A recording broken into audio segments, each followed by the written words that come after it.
Welcome, welcome, welcome to All the Way Live with Prophet Ruckins Mckinley, and I am excited about this All the Way Live that we are about to step into. Today I have George Pitts with me, and he is a phenomenal well of information on finances and how to start a business and how to get out of debt and all types of things. This man of God is just so blessed, and he is going to come in here with us, and we are going to and talk about everything from rebuilding your credit to what to invest in to what's going on in the months and in the years to come. He is a well of information, and I have the honor of having him here on All the Way Live, and I'm just excited to have Brother Pitts with us today. And I'm gonna tell you one thing: he is a man of God. But firstly, he is a businessman. So don't be jumping on his DM after this and trying to get stuff for free. Because he don't do that. He'll tell you right off the cuff. He don't do that. He is a man of God, and just because he is making money and he is doing that in which God gave him to do, and just like they would at Nordstrom's or Macy's or wherever else it is that you go, they're not going to let you just walk up in there and get a suit and say, oh, I like this. I'm a man of God. Can I just take it? No, there's some things that there are principles in motion and things are in place. But if you take the things that he has to share with you today, it is going to bless you immensely, especially in this time where we're going through a pandemic, where we're going through COVID-19, where people are losing their jobs, people have been furloughed, people have no source of income coming in. Some people have been working on the same job for 30 years and were just about to get their pension and everything and got let go. And now they have nothing to hold on to. They have nothing. And without Christ, I mean, my God, without Jesus, you have no hope in this situation that we're in right now as a nation and all over the world. But I want to tell you something. There is hope in the midst of it all. And so before I cut him loose on you, I just want to say that, you know, God has given us people in the body of Christ that have different giftings. And I'm a prophet. And so my gift to the body of Christ is to release people into their destiny. My gift as a seer is to see things in people that they can't see why they're stuck and different things of that nature. And God to give me the word to release them. Then there are those that are gatekeepers. And for many years, I thought that a gatekeeper was a person that, you know, just basically just served in the church and just did things. No. Gatekeepers are those that go out into the financial arena and they make deals in the gates of the cities. And then they show God's people how to do it, and they bring the wealth of the world into the kingdom of God so that the kingdom can continue to go out and the gospel can continue to be preached. And so in this moment and in this time where we're going through this, we've got to think of ways to monetize, to bring in income, to build wealth, to make wealth. But knowing this, that God has given us the ability and the tools to do it. This man of God, I watched him. I've known him now for 2 years. I've watched him on social media, on Periscope, and one night God gave me a word for him, and I ministered to him, and we've been connected ever since. But when I watched him, I said, my God, this man is anointed in the area of finances. And in the time that I've followed Mr. George Pitts, he's been acknowledged on several different social media platforms, magazines, Yahoo News, and different news outlets nominated him as one of the top social media influencers in his realm in the year 2020. He is blowing up. And so today he's coming, he's going to show up. And I just want you to know he's anointed for this. We'll take a few question and answers. And Brother Pitts, I welcome you. I have 2 pages that I printed out already myself. And that I'm hoping that I'll cover some of the things that other people cover. But I'm talking fast and strong in the beginning so I can set the precedence. And then I'm going to cut you loose and I'm going to let you go anywhere you want to go with this as the Spirit leads you, because I know you're anointed. And the things you've been dropping on your Instagram feeds lately, I love the black and white thing. You just been like, buy out. Yeah, man. Just, you know, every time I reach 150 posts, I take all my posts down and I take a few days off from social media and I just recalibrate. And, you know, I just get ready to say, okay, what do you want me to do next? You know, what do you want me to tell the people? And, you know, boy, it's been fresh. It's been fresh. And so, you know, yeah, I changed it up a little bit, changed up the theme, and just, you know, just really taking it to the next level. Through the next stratosphere is what you done did. you, you, you know, went to a whole nother realm. But, you know, Hosea chapter 4, I just want to read a few things before y'all cut you loose. Hosea chapter 4:6 says that my people are destroyed for the lack of knowledge. And one of the things that we don't have in the church, a lot of us, is the knowledge of how money works. The knowledge of how things work. We know how to tithe, and we know how to give offerings, and we know how to get in that $1,000 line, the $500 line, and the $200 line, and the penny line, the dollar line, and ask your neighbor for $1 if you ain't got one line, and all that. But at the end of the day, after you have done that, there's still some work that needs to be done in order for the seed that you sowed to bring forth a harvest. And a lot of times we don't know the knowledge of those things. And then on the other hand, you have people that say, well, you know, I'm saved, I love Jesus, I'm humble, all I want is the anointing, all I want is to be able to move in the gifts of the Spirit, I don't need a lot, I don't have to have a lot. Well, that's selfish, because Deuteronomy 8:18 says, and you shall remember the Lord your God, for it is he who gives you the power to get wealth, that he may establish his covenant, which he swore to your fathers to this day. And then Jesus in Luke 16:7-9 comes back talking about the stewards that were given, you know, money to watch over their master's things. And then he says in verse 8, and the Lord commended the unjust steward because he had done wisely. For the children of this world are in their generation wiser than the children of light. And then he goes on to say, and I say to you, make to yourselves friends of the mammon of the unrighteous, that when ye fail, that ye may receive you into everlasting inheritance. And lastly, Proverbs 13:22, which you have been talking about with your son lately. You started an LLC for him. You get investing in gold. Proverbs 13:22 says, a good man leaves an inheritance to his children's children, but the wealth of the sinner is stored up for the righteous. So, George, tell us how we can tap into those streams of wealth that is laid up for the just. Well, you know, it takes me to Ecclesiastes. I think Ecclesiastes 11:1 and 2 is scriptures that so many people need to stand on, because it talks about a lot of what I talk about, right? You know, it says, invest your portion into 7, yes, 8 things, for you never know what disaster will come upon the land. And it's talking about investing into 7 to 8 streams of income. And it's even been out there and proven, even in the world, that, you know, the average millionaire has at least 7 streams of income. And it talks about this in Ecclesiastes. Then it says, you know, cast your bread upon the water, for after many days you will find it. Invest into foreign trade, you know, for you never know what will come upon the land. So the thing is, it talks about investing. It talks about, you know, putting your portion out there. And, you know, what we have to understand was that even the part where it's, you know, leaving inheritance for your children's children, Proverbs and Ecclesiastes was written by the richest man to ever live. It wasn't Jeff Bezos, it wasn't John D. Rockefeller, it was Solomon. Come on. You know?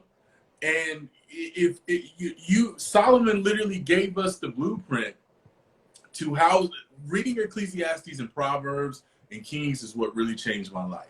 And then when I had my son, I was prepared for that. It was already in me to leave an inheritance for him.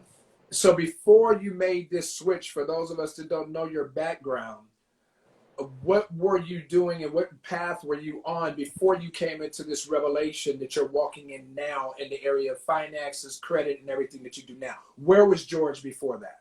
So in 2009, I was working for, you know, a large hotel chain in one of their operations centers. And I worked in the IT department, and I was on a contract.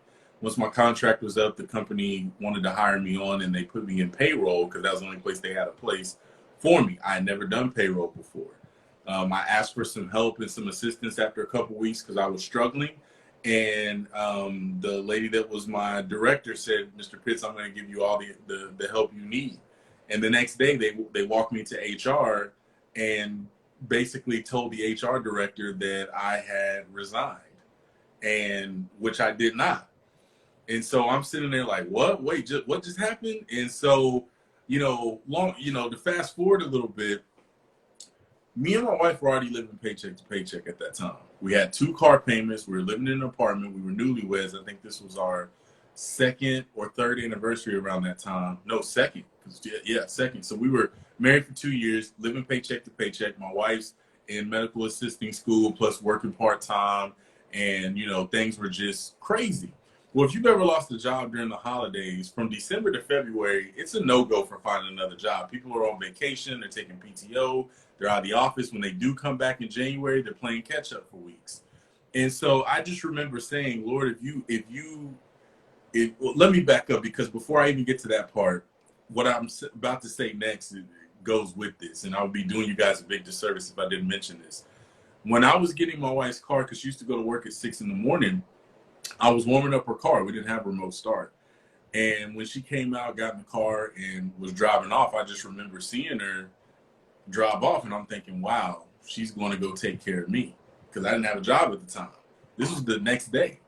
And I just remember crawling in bed, Prophet. It was about 5:45, and I laid in bed wide awake till about 12 o'clock. I mean, I was starting to get depressed. Wow. And I just remember hearing this voice that said, get up and go figure it out. So I jumped up out of bed. I walked to the 2nd bedroom in our apartment where our computer was at, and I just started applying for jobs and different things like that. And then I found out about work at home jobs, which is how I was able to get into that arena. And, I took calls for Best Buy and QVC during the holidays. That's what kept us afloat. And I just remember saying, Lord, if you bless me to get another job, I will make sure to never get in this situation again. And so when I finally got a job in February, I was about 3 months behind on my car payment. The people that I had it through were very good. They were nice. They were like, just keep in contact with us. Let us know what's going on. We'll handle it. And I just remember going to make my car payment that day, and I sat in the parking lot for about 30 minutes. And I just sat there like, when I go and put this money order in there, I have like $27 left for the next 2 weeks, because it was payday. And I just remember saying, I'm tired of living like this. I'm tired of this. And so I looked at my paperwork. I had 18 months left on that car. They were going to put the 3 months. They said, if you make a payment on this day, we'll put the 3 months you're behind at the end of your note, and you'll be back current. So that was going to take me to 21 months. At the time, I owed a little over $9,000 on that car. I had already paid $6,000. The car at that time was only worth $3,000. So I'd already paid it off 2 times over. And so instead of putting my key or my money order in the Dropbox, I put my keys in there, and I called a taxi to bring me home. And I remember I set my wife down. I hadn't even told her, and I just said, look, I took my car back. We're going to pay yours off. We're going to get out of this situation. I need you to trust me. And she said, I trust you. And we drove her car, one vehicle, for almost a year before we saved up some money to buy this Hyundai Santa Fe, little gold 2002 Hyundai Santa Fe SUV. We paid cash for it. And that was the shift. And I just focused on, because that was around the time where online was starting to heat up. And I just focused on finding different ways to how you can make money online, because it was all these forums and these people that were talking about this. Before Facebook groups, we had forums. And all these people on these forums were talking about this stuff. And I'm like, I got to find out how to get into this. And I worked my full-time job and those 2 part-time jobs for 2.5 years, probably. 2.5 years. I worked from 6 a.m. to 3:30 at my full-time job. And then I worked those 2 part-time jobs on alternating days, Monday through Sunday, to make extra money, to pay off credit cards, to just pay down stuff. And, once we got her car paid off, we paid off a couple of things. We moved out of that apartment into a rent house. And I just remember saying, it's the last house that we're going to rent. And I just locked down and got focused on, getting to where we are today. Wow. And that there's a lot of people, I'm sure, right now that are thinking, okay, you locked down, and you honed in to get where you are today, but you went from renting to somehow owning. You went from having little of nothing to paying off your car, and I'm assuming your credit wasn't that great back then. So you jump out of that situation, and now you're a credit guru, as I call you, a credit guru. You are a man that can help people and give them information on how to buy their own homes. And a lot of people, you know, because of the way they were brought up, they just don't have that information. They don't even have that realm of thinking, because most of us were you know, either we didn't grow either you grew up in money, and trust funds were passed down and things of that nature where you had it like that, or you may have been associated with a family that had that and you were able to tap their knowledge and their wisdom and get over that way. But a lot of people didn't have that, and so they grew up believing that they could never own a home, that credit, you know, was for other types of people. Good credit was for only a certain type of people, and all those different myths that are out there and jokes that people make, you know. Right. I used to do that. I used to joke about credit, you know, so I wouldn't have to feel bad about my bad credit, you know, Yeah, and yeah. things of that nature. And a lot of it was taught. A lot of it was taught through my relatives and through my cousins and different ones as we were coming up, and how you thought based upon your environment, so to say. Right. And you've been talking about something that has really been powerful to me that I believe will bless a lot of people. And this person here says, me too, they felt the same way that I'm talking. You've been talking about the imposter syndrome. And that has been so profound. I think you got a book there, my brother, by the way.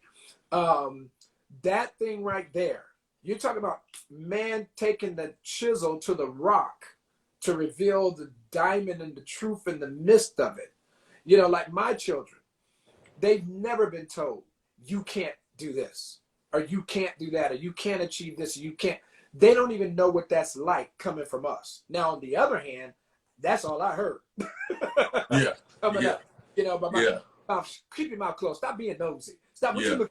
Stay out of grown folks' business. Yeah. Yeah, grown folks, all that. And so it hindered me in a way. It took me years before I could even look in a person's eyes, you know, because I was told you're being nosy. You know, don't look at me like that. What you looking at? You know, so I, you know, all those different little things that were taught to them, I later found out from being raised in the South, you know, and things like that. But that's a whole nother story. It's kind of like the tradition we have in the church. If you've seen that with folks walking out the church like that, you know, we still do that to this day, but the reality of where it came from was slavery. If you wanted to go to the restroom while Master was talking, you had to put your finger up. And if you didn't, you get reprimanded. And that's been passed down through generations. You know, and so you're talking about imposter syndrome, and you just, man, cut loose, George. Come on, set somebody free. So, man, let me talk. You know, imposter syndrome is something that's really dear to me, because if I didn't overcome this one moment of imposter syndrome, we wouldn't be talking right now.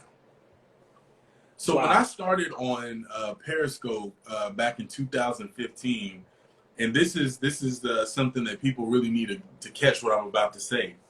I didn't offer to sell anything, or really wasn't even trying to at this time, for 6 months. All I did was come on Scope and just give value. That's all I did. Yeah.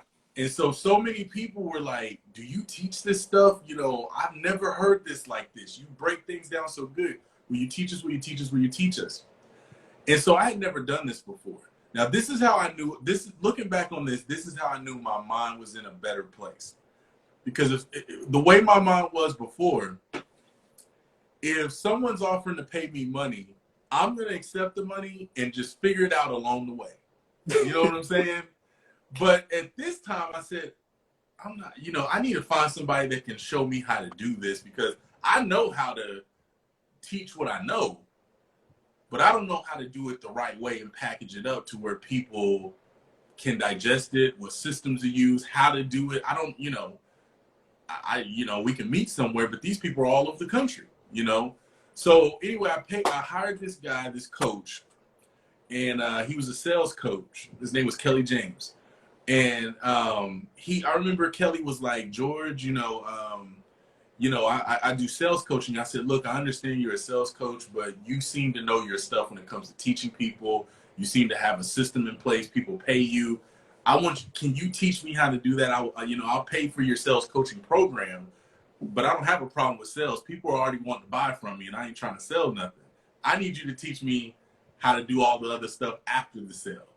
He said, no one's ever asked me that, but I'm going to go ahead, give me a day. And the next day he said, yeah, I'll work with you. So we worked together for 6 weeks, and I put out my first course. Here's where the imposter syndrome kicks in. So my first course was an eBay course. And this was what I was teaching at the time. I was coming on there. I was teaching about eBay. I was showing all my stuff, showing my shipments that were coming in, that I was getting wholesale, how I was selling stuff, showing my PayPal reports. And people were like, you can make that kind of money on eBay. I didn't know people still on eBay. I'm like, yeah, we make thousands of dollars on eBay. And so I put my class up. It was $97. And I had 3 people register like that. And it was up for a couple hours, and then this guy was a part of this Facebook group at the time. He called me and he said, "Hey, I saw your post in the group about the eBay class." I was like, "Yeah." He said, "Man, you need to take that down." I was like, "What? Why?" He said, $97 is too cheap. You're about to teach people how to make thousands of dollars. You can't put that up there for 97. No one's, they're not going to take it serious." And I was like, well, how much should I put on there? He said, you need to put you need to put on there for $497. I said, no, 497. Yeah. I said, man, he put $497, $497. I said, this is my first course. I said, I wouldn't even pay $497 for this. He said, see, that's your problem. You don't even believe in what you have. He's like, I've seen you come on Scope and share $1,000 days with people that don't even make $1,000 in 2 weeks. Well, let me just say something real quick, man. When I watched you, I remember 10 years ago thinking, man, if I could just get in one of these things with Anthony Robbins and, Les Rand, some of these big men again, but it's thousands of dollars, what I'm saying? Some of their stuff. Yeah. And I'm listening to you. I'm like, man, Lord, he's on that level and he's just giving it out. Yeah. It's like me on Periscope. The first year and a half that I was on Periscope, I never asked for an offering. Even people would ask me, can I sow into you? I'd ignore the comment. Yeah. I just went through it. Yeah. I was just prophesying, teaching, uplifting, But go ahead, man. Go ahead. Yeah. I mean, for me, it was the same thing. People are like, we want to pay you. Will you coach us? Will you do this? And I'm like, not yet, because I wanted to do it the right way. So me and him are going back and forth over the phone. He's like, take it down now. Don't put it up there for nice. It's been up there for 2 hours. How many people signed up? I said, 3. He said, take it down. So I took it down. We're going back and forth. And finally, he's like, you need to put it on there for this much. I said, what about 197? He said, no. And we just kept going back and forth. And then I said, I'll do it for 297. He said, okay, but you ain't going lower than that. So I put it back up for 297. 18 people signed up within an hour. Whoa. Literally, it was up almost all day at $97. And then when I bumped it up to 297, 18 people like that signed up. So then I was like, this can't be right. This can't be right. So then I went and did something. My wife was calling me to do something. I came back. It was up to 26 people. I had already made $7,000 that people were registering for this training because I was going to do it live. Because at the time, I wasn't recording courses. This is where imposter syndrome kicked in. I got so scared, I took it down from people being able to register anymore. And in my head, I was ready to start refunding people because I didn't think I could deliver. I said, this is a lot of money. This has been 8 hours and I've made over $7,000 and I haven't even taught it yet. I don't teach it for another 2 days. I took it down and I logged into PayPal, saw the money was there. I said, I'm going to just start refunding people. And then I called, my coach had called me. He's like, hey, how's things going? I said, it's going really good, but I think I'm going to refund everybody. He's like, why? I said, man, I don't think I can do this. I said, man, I'm just going to refund people their money. I'm just going to stick with what I know. I'll just teach it on Periscope, live. He's like, why would you do that? He said, why would you do that? We just worked together for 6 weeks. You just paid me all this money. Why would you do that? And I said, he said, you can do this. You teach it all the time. You're just going more in depth. You're showing them the inner workings. You're showing them how to configure it. Just do what you always done. Just do it at the level that we've been talking about. Put it back up. I didn't put it back up. The day of the training, 26 people, everybody showed up. I taught it, and after about 2.5 hours, I looked up and I'm like, oh crap, it's 9 o'clock because I started at 7. So I said, okay, guys, thank y'all so much for joining tonight. Meet me back tomorrow at noon, and we're going to go over drop shipping. Everybody's like, wait, there's more? This was so good. Like, you're going to teach us more? And I was like, yeah, we didn't get to cover this, this, and this. Oh my God, I thought this was, this was the best training ever. I'll be here. People are just going nuts. And I'm thinking, oh man, so they showed up, talking about the other part of it, which was drop shipping. And everybody was just excited. I can't wait. I spent last night up until midnight going through my garage, my attic. I'm listing all kind of stuff. I didn't spend that money out of PayPal for 3 months. I was waiting on people to ask for their money back. In my mind, I was thinking people were going to say, oh, I've heard this before. Or I could have Googled this. I could have did this. The only emails I was getting from people, just sold my first item, just made my first $100, just made $500. Hey, can I set up a second account for my son? I'm going to have him start selling. Just accept testimonials left and right. And then I had all these people when I did decide to go back, because I didn't go on Periscope. When I put it up, I didn't go back on Periscope again until after I did the training. I went back on Periscope. I had the most people I'd ever had in the scope. And everybody was like, I tried to sign up. And when I went to click on the link, it wasn't up anymore. It was all these people ready for me to do another one because they wanted to sign up for the first one. But that imposter syndrome kicked in. And if it wasn't for me doing that, I was already ready to say, this ain't for me. So what was the root of imposter syndrome? And for those that don't know, give us some examples. I've heard it, but for those that are hearing this for the first time, what was the root of that imposter syndrome that made you feel like nobody's going to want to hear me? Nobody. Talk to us, George. Come on. So imposter syndrome is just that. Imposter syndrome is if you know something like the back of your hand, but you do it for yourself all the time to where it becomes natural, and you get promoted, so to speak, to the bigger stage where people are like, hey, I want you to come speak to my group.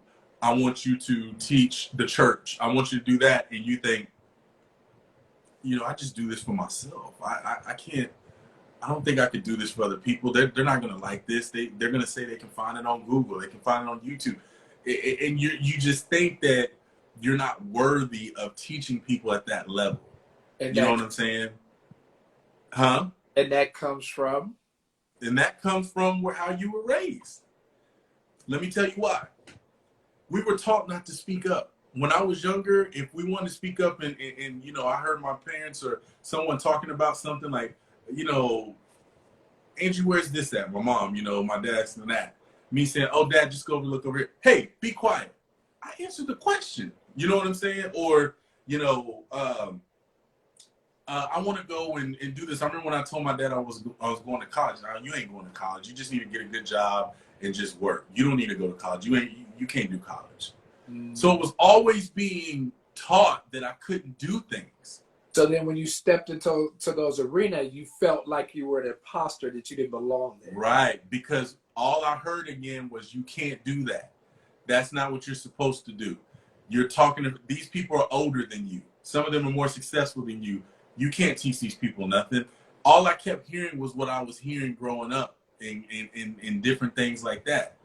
I had all these offers for different colleges to go to out of college that I didn't even go to because of that. You know what I'm saying? I could have went to Baylor. I could have went to South Dakota State. All these schools have reached out to me, wanted me to come play. I didn't even go because you're not going to college. You're going to go get a job at the state and you're going to do that because that's just what I was taught. So it came from being taught all the time that you can't do nothing unless someone says that you can do it. So for what to be honest with you, I was an adult with still a child's mindset. I was waiting on someone of authority to give me permission to do it. But the thing about it with imposter syndrome is that there's no one of authority that can give you that permission that you're looking for. You know what I'm saying? You got to give it to yourself. So it was one of those things where I was looking for mom or dad to tell me, hey, go and do this. Because for years it was like that. Whenever I would think about buying a car, I would call like my uncle or my mom or my dad, and I would hint about it just for them to give me confirmation. Yeah, you should do it. Yeah, you work hard, you should do it. Then I'm thinking, oh, I can go get the car. I would call, yeah, this company's, hiring that, they're paying this much money. It's about $3 more than I make. I've been thinking about, applying. And I've already applied and got a job offer. I'm just waiting for them to say, yeah, you should do it. So that I can say, oh, I did that for years, a long time. I was always looking for validation or confirmation to move forward in areas of my life because I was so conditioned for so long to think that someone of authority, my mom, my dad, my grandmother, uncle, somebody need to give me permission to move forward with something. So even though I was in my early 20s and mid 20s and all this other stuff, it plagued me for a long time until I think that was one of the first things that I did, right? That really made me think, okay, George, you need to stay on this path, because it felt good. And I'm like, my life just changed literally after doing this one time. And I didn't get confirmation from anybody, and it worked out. Because you know how it is when you're thinking about, getting permission from someone, you're thinking if you don't get permission and you do it and they find out, you're gonna get in trouble. So it was that one time where I did it and everything turned out good, and I'm thinking, I want to keep doing this. I like this. And I'll tell you, and you could love it. You could absolutely realize how great you are, to the point where you just go, I'm brilliant. Yeah. I'm a genius. Yeah. I master what I do. And even after you begin to get to a level of success, those same people in your family that you want that affirmation from, they still never give it to you. Most of the time. And so I think that you have to have that inner knowing that's given to you by your relationship with God, that He created me for this. I don't have permission for this. And once you get free and out of your own way, that's when you can go forward and be a blessing to those that are waiting for you to show up. And just think, if you had never done that, all these people that are watching you on social media, all these people on Instagram right now, all the people that you reach out to on a daily, none of them would ever be I would not have been impacted had it not been for some of your information and your knowledge. I mean, you put a little flame under me, to get some areas right and go, oh, wait a minute. Okay, yeah, I've been seeing that wrong. Okay, that's my wife's been trying to tell me that for years, and all of a sudden I heard it from Mr. Pitts. But hey, praise the Lord. But anyway, the Holy Ghost speak through our wives, hallelujah. But the reality is, I'm not the same person that I was 2 years ago. I'm not the same person that I was 2 months ago. I mean, I'm walking into a level now of freedom and understanding that it's like, okay, I've got a generation to reach. There's people out there that are waiting to hear my sound, and all the way live. This format is not a preaching format. This is about people that are in business, that are in entertainment, that are in government or education, that are a specialist at what they do. And we're going to bring it all the way live to you. And if Jesus comes in there somewhere, okay, cool. But that's our foundation. But we ain't got to be speaking in tongues and all that. Let's get to the meat so we can get you to where you need to go next. And so one of the things that I have here in my questions here, how important, and I know you already know this, how important is it to have good credit and maintain it? And can you get it repaired no matter how bad it looks or how low the score? What people have to understand is that we live in a system now to where unless you just got tens of thousands of dollars or fifties of thousands of dollars laying around, you're going to have credit. And the thing is, right now, 29% of employers in the United States do a credit check with your background check. So when you are offered a job, 29% of employers, this is non-government employers. I'm going to get into the government part here in just a second. 29% of privately held companies do credit checks with your background check now. And they can rescind your offer if your credit comes back and it looks like you are a risk. Why? Shit. Yeah, because the government does it. Because when the government says you need to be able to obtain a secret clearance, a top secret or whatever, part of that clearance is a credit check. And the reason they do that is because if you have bad credit and you owe a lot of debts, you are a prime candidate to be someone that could be wooed by money because of your financial problems to give government secrets.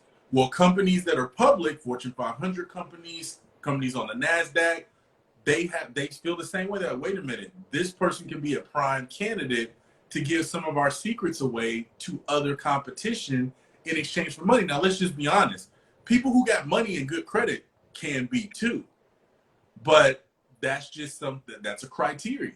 So, but a lot of people, just like someone just said here, a lot of people don't realize that. Yeah, they really don't, because it's still not the majority of companies that do it. But they're saying by 2026, 85% of American companies will be doing credit checks included in their background checks, because most companies said that they have had less what they call man-in-the-middle attacks in security terms, by basically people who are working for the organization giving, information or ways into an environment to an outside person. That's called an MITM, a man-in-the-middle attack. And they've seen a reduction in that due to the fact that they started screening credit and using that as a factor on, do we want to go in and hire this person or do we don't? And there's exemptions that can be made for some of those, especially if you're teeter-tottering. Sometimes HR can say, okay, tell us about this one. Well, what happened here? You had a repossession here. You had one here. It looks like you can't keep cars.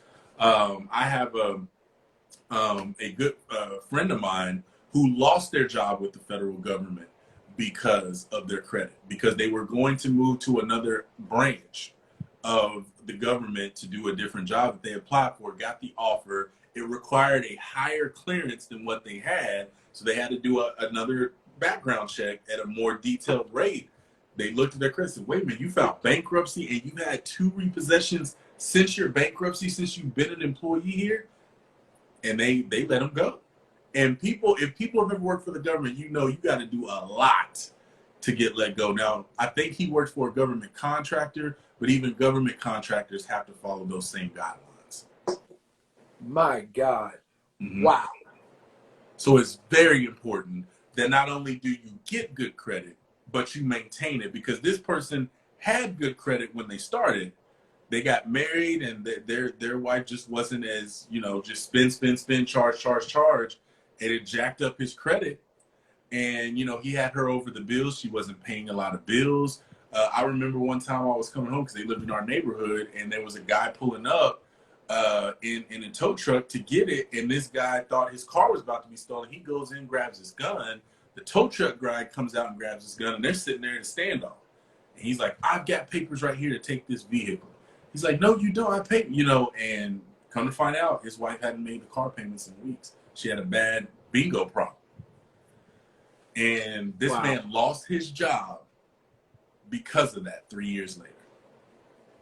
Well, so for the person that's like George, because now, we could get into this 5:40 already, and this is not enough time. But for the person that used to be, in the 7s, in the 6:30s, now they're at the 5, and now some are down to the 4. How can they, is there still hope for them, even though their credit is that bad? I know you offer information on your site, but with the new FICO system that's just kicking in now and all these other things, these people, of course, if they're believers in God, we know all things are possible. Mm-hmm. But in the natural, should they give up? No. Come on. No. See, the good thing is there is a act called the FCRA, which is the Fair Credit Reporting Act. And this act was basically put into play for consumers to have a way to fight back against bureaus, because what people don't understand about credit and credit bureaus is these are publicly traded companies, but they're privately held. A lot of people think their credit scores, TransUnion, Equifax, Experian, are government agencies. They're not. They have nothing to do. Right. A lot of people do. They have nothing to do with the government. They're private. However, the government even leverages those credit scores to make decisions for their business. So what the government did was they enacted the Fair Credit Reporting Act, that basically is an act that has different laws and things in place that protect consumers. And what people don't understand about the United States, of all the countries out there that have like a credit system or lending system, so to speak, the United States is one of the only countries in the entire world where the consumer has more power than the lender.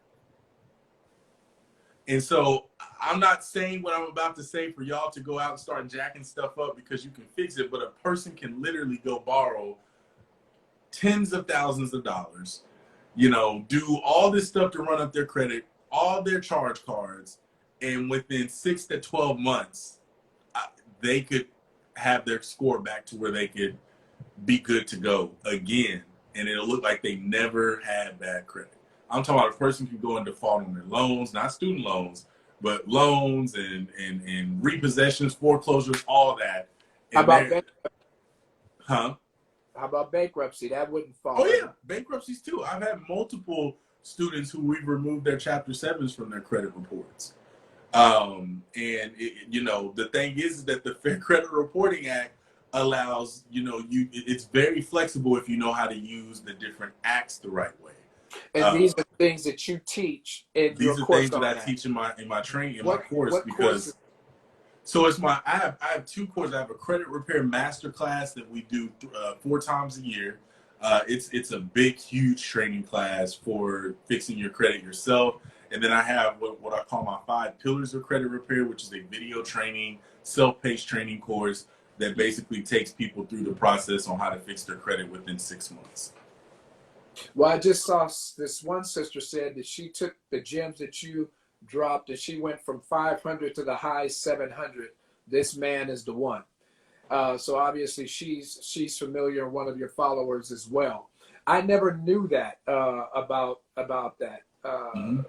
I thought they were government owned, and so it's. I like the other way you described credit. You said that cash is king, but credit is the queen, and the chess as the analogy.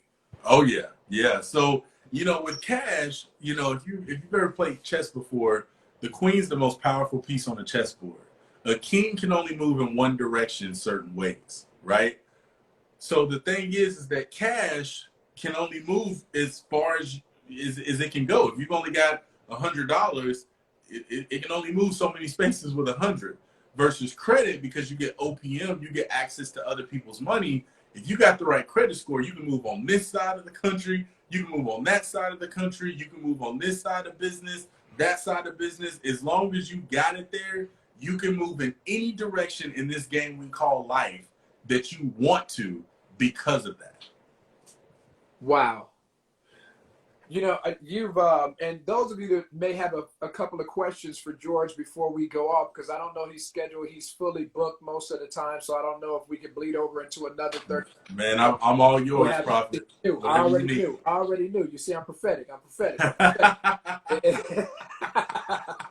So those of you that may have a couple of questions, go ahead and ask, and if I could get him up here in time, I'll let him ask. We've got a quick 15 minutes or so left here. One of the things that you've been saying a lot, there's a couple of things, but I've noticed that you've been talking a lot about investing into gold.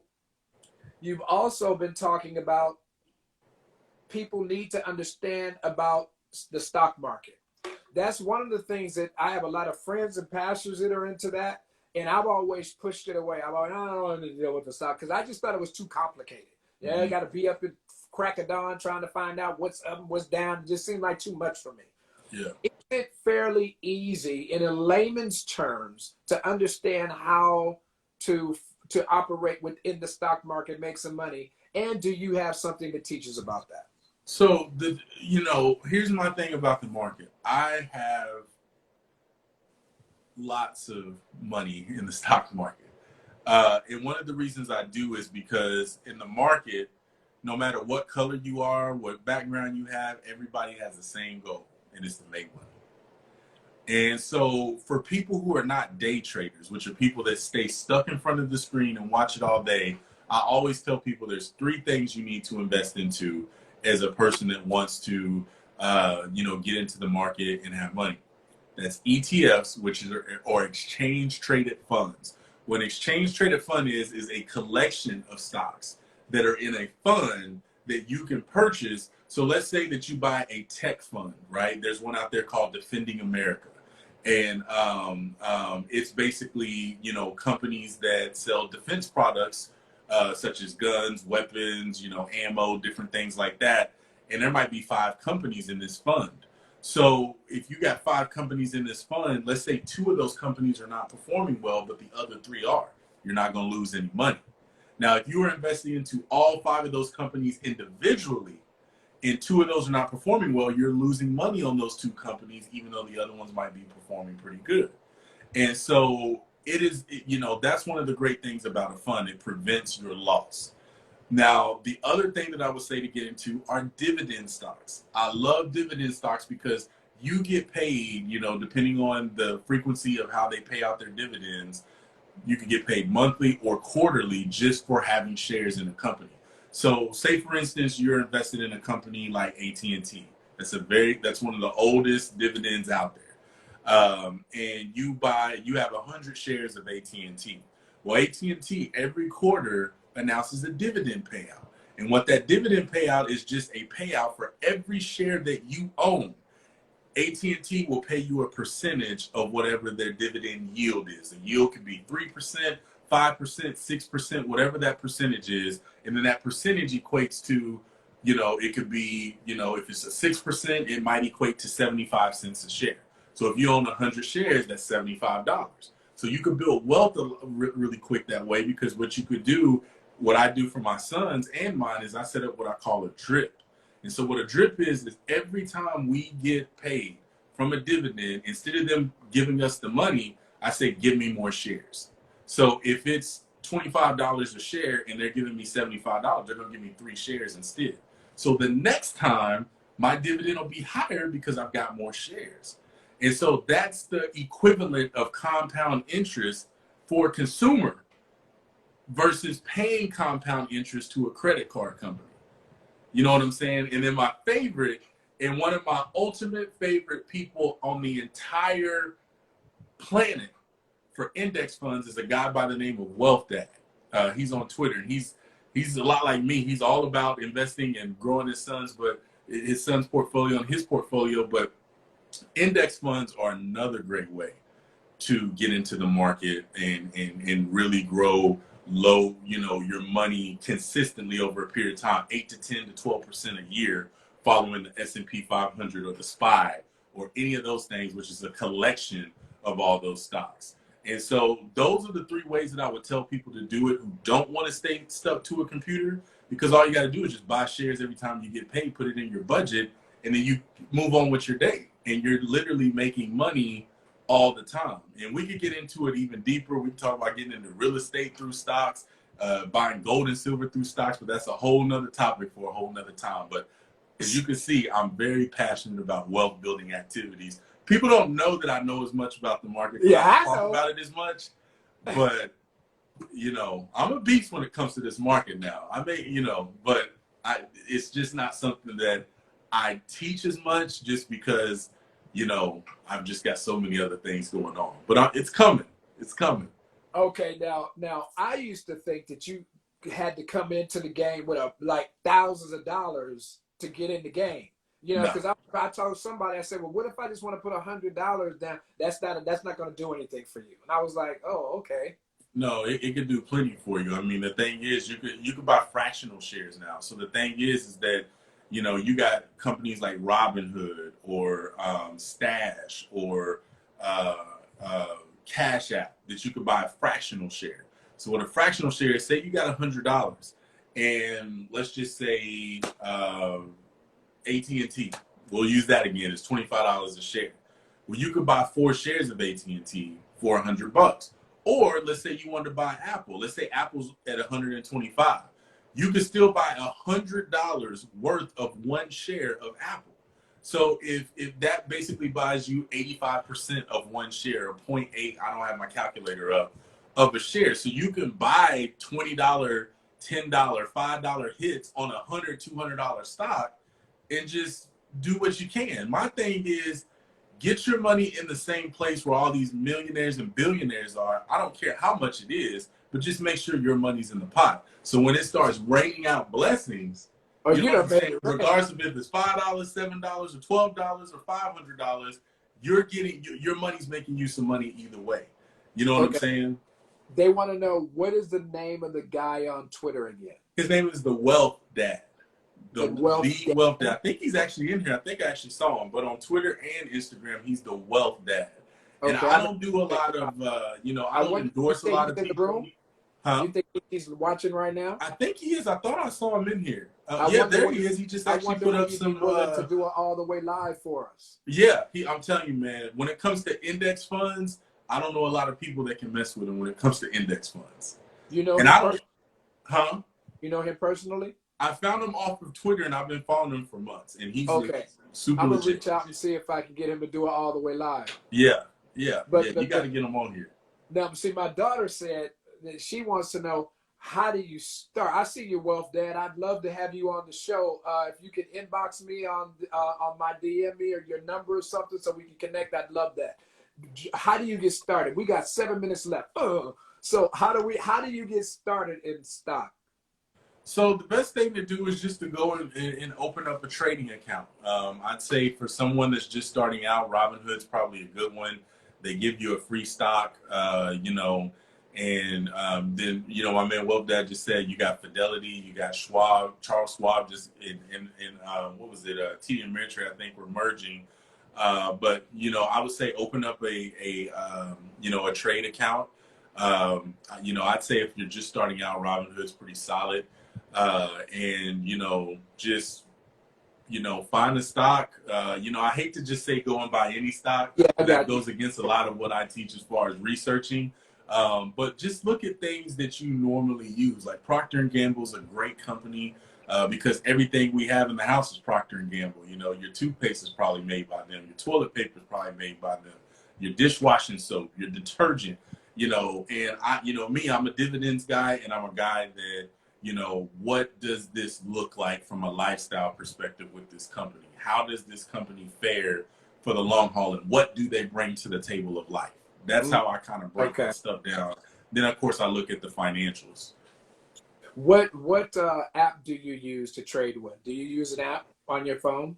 I have a few, but the one that I trade with when I'm doing like my trading, where I'm actually in front of the computer doing research and things like that, I use TD Ameritrade because they got a tool called Think or Swim that I like, because I can look at level 2. I used to day trade, so I'm a little more technical.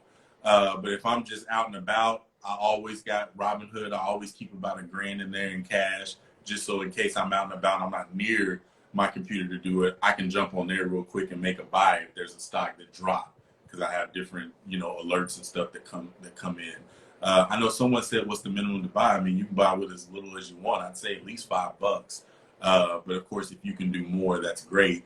But I mean, the great thing about buying fractional shares, you can buy as little or as much as you want, and you're good to go. The Wealth Dad said he would love to do a live with me or you. Both of us, he said. Absolutely. So that's a definitely good connection to know about. Everyone follow the Wealth Dad on Twitter. Wealth Dad, please DM me your cell number and everything so we can connect. Do the same for George so we can all connect. I think the people of God right now, people in general, need to know this knowledge. I've got 5 minutes left with you, George, and I had 3 questions left that I didn't get to hit. So obviously we're going to have another all the way live with you again. I believe in you. I believe in what you're doing. I thank God for your wisdom, your obedience. People have to understand you didn't just sit around and read a bunch of books. You paid multiple thousands of dollars to drop the knowledge that you just brought to us. I mean, you spent multiple thousands to learn about credit. And then people come to you and say, hey, man, can't you just hook me up for this, that, and the other? And it's like, dude, I spent hours and thousands of dollars so that I can help you. Yeah. You know, and I was so frustrated many years ago. I was in a place financially where I needed help. I was messed up, and I knew a millionaire. Then I thought I could get some help from him. And he said, I'm going to help you. He said, but I'm not going to give you the fish. Right now, you want fish. He said, I'm going to give you a pole, and I'm going to teach you how to catch your own fish. I didn't want to hear all that. Yeah. Tell me the sauce. Yeah. Yeah, fried up, put it in the pan, Yeah. And now here I am years later, and I get it. Yeah. And that adage is so true. When the student is ready, the teacher will come. Will appear. Yeah. And I believe that you, as well as I, that have read books like The Jewish Phenomenon and other books, you know, that mine as well, one of my top 5s, that took me to a whole different level of understanding and gave me some chutzpah. And, you know, and so I thank God for that. But in these last 2 minutes, George, what would you like to encourage the people with? It's got 5:57 here. What would you like to say? I'm going to have to, you're going to have to let me know when you have some more time. It doesn't have to be a month from now. Wherever it fits in, man, I'll take you anytime, especially before the end of the year, so we can get people ready for this wealth transfer that's happening, like literally right beneath our eyes. Right before our eyes. I mean, right now, guys, we're living in the most prosperous time, I believe, ever in the history of the world. I'm seeing more and more of my just people, millennials like myself, you know, we got little babies, and we're literally got 6-figure portfolio accounts, 6- and 7-figure real estate portfolios, like stuff that our parents didn't have at this age. And we're still in our, you know, late 20s, early 30s. You know what I'm saying? We're young men and women. And my thing is that don't let that keep you from doing what you need to do. I don't care what your age is. It doesn't have to be that way. My thing is that you must remain teachable, and you've got to value knowing what you don't know. People don't value the information that they don't have enough, so they don't pursue it because they think, oh, well, that's just for rich people. We were always taught, you know, the stock market is for rich white people. That's what we were taught.